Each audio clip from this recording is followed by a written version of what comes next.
a man becoming invisible in order to catch crooks. Seeing no one around, the crooks would ask, "Who knows this?"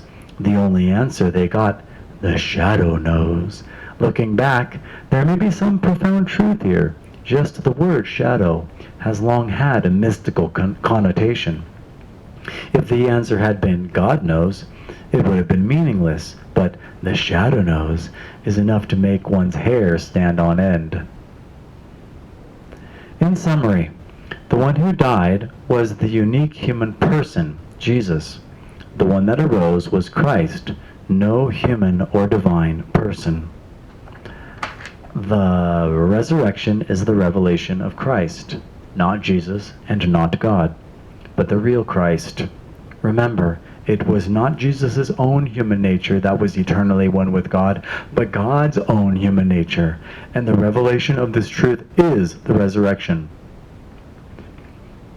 I have a little note. God is obviously running the show once self is no longer thinking.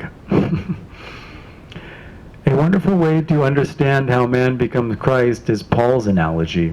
Christ is the yeast that raises the whole lump.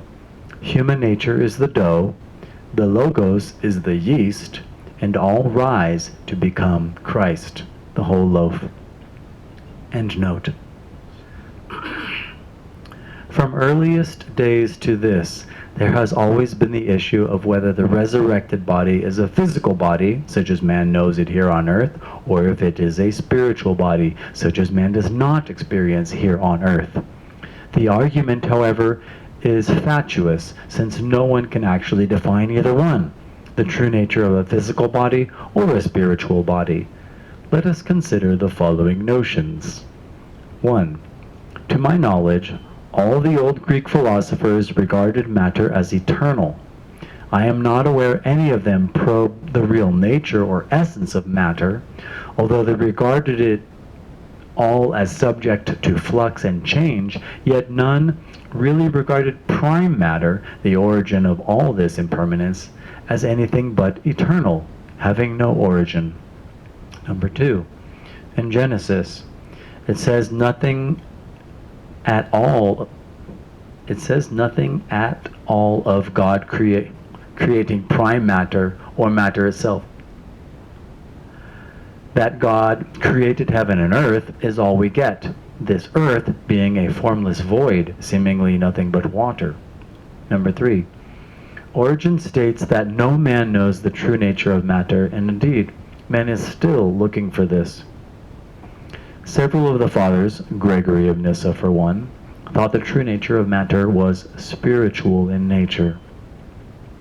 The Stoics, of course, regarded the universe as the manifestation of the divine Logos, and never really separated matter from the Logos, or the physical from the spiritual, the eternal Logos. Here's my little question I wrote in here. Does the non-eternal manifest become the eternal manifest?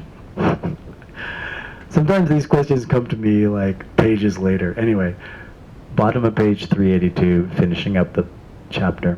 Put together, what is to be said of the true nature of matter, the essence of man's physical body?